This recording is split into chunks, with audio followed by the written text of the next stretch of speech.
সুপ্রিয় দর্শক, জীবনের গল্পে আপনাদের স্বাগতম। ক্যামেরার সামনে দাঁড়িয়ে আছে এই মুহূর্তে একটি বোন।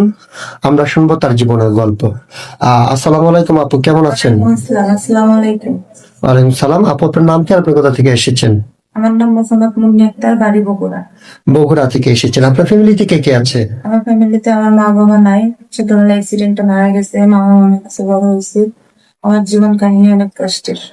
বর্তমানে আপনার মামা মামির কাছে থাকছেন? আচ্ছা, ঠিক আছে। আপনার বিয়ে শাদী হয়েছিল? বিয়ে শাদী হয়নি?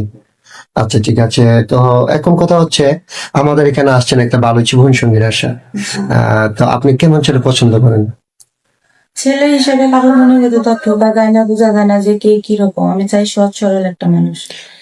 তার হচ্ছে আপনার সে বিবাহিত হোক বা বয়স যেমনই হোক, আমার কাছে সেটা বেটার না। কারণ মানুষের সৌন্দর্য আর বয়স সারা জীবনে একরকম থাকে না।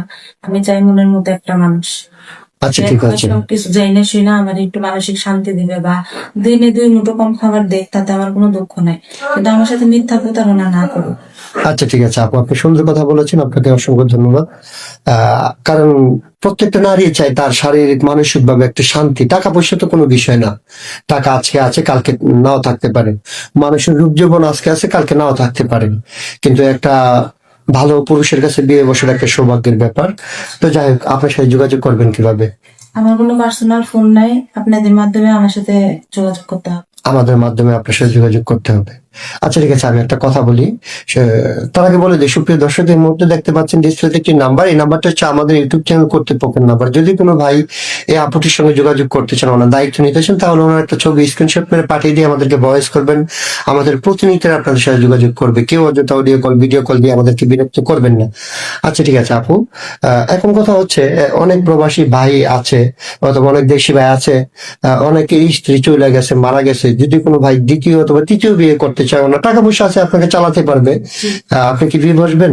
হ্যাঁ, সে যদি সব দিকে কন্ট্রোল করে যদি আমাকে চালাতে পারে, হ্যাপি থাকতে পারে, আমি আলহামদুলিল্লাহ রাজি আছি।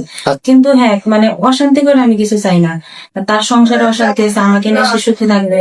কারণ তার বউ বাচ্চারও হক আছে। আমি সেটা চাই না। মানে সমাধানের মধ্যে থাকবে, সেটা আমি চাই। আচ্ছা, আচ্ছা, মানে আপনি বলতে চাচ্ছেন যদি তার প্রথম অথবা দ্বিতীয় স্ত্রীর অনুমতি থাকে তাহলে বিয়ে করতে পারবে। কারণ হ্যাঁ, কোনো নারী চায় না যার একটা নারীর সংসার ভেঙে দিক। কারণ আমার জীবনটা অনেক কষ্টের। আমি চাই না যে আমার জীবনে কেউ আসুক, আসার পরে আবার নতুন করে কোনো ঝড় আসুক। আমি ঝড় আর নিতে পারছি না। আচ্ছা, আচ্ছা, ঠিক আছে আপু, আপনি যেহেতু আপনার লাইফে ছোটবেলা থেকে অনেক কষ্ট করেছেন, ইনশাল্লাহ আপনার জন্য শুভকামনা। আপনার জীবনে যেটা আল্লাহ তাআলা সুখটা আবার ফিরিয়ে দেন। তো নামাজ কালাম পড়া হয়? আচ্ছা, আমি একটা কথা বলি, ছোটবেলায় যেহেতু বাবা মাকে হারিয়েছেন, তো লাইফটা তো অনেক কষ্ট করে কাটিয়েছেন। কোনো সময় ভাত পাইছি, কখনো কাপড় পাইছি, কখনো পাই নাই। মানুষের মুখের দিকে তাকায় থাকছি, থাকা লাগছে, এরকম আর কি। আচ্ছা, ঠিক আছে। আপনার সিঙ্গেল ফ্যামিলি পছন্দ না জয়েন্ট ফ্যামিলি পছন্দ? আমি যেহেতু সিঙ্গেল ফ্যামিলিতে বড় হয়েছি, আমি চাই আমার সংসারটা বড় থাক। আচ্ছা, ঠিক আছে। আরেকটা কথা বলি, পড়ালেখা করেছেন আপনি? ক্লাস 9 পর্যন্ত। আচ্ছা, ঠিক আছে আপু, আপনার জন্য শুভকামনা। ভালো থাকবেন, সুস্থ থাকবেন। আল্লাহ হাফেজ। আসসালামু আলাইকুম। ওয়ালাইকুম সালাম।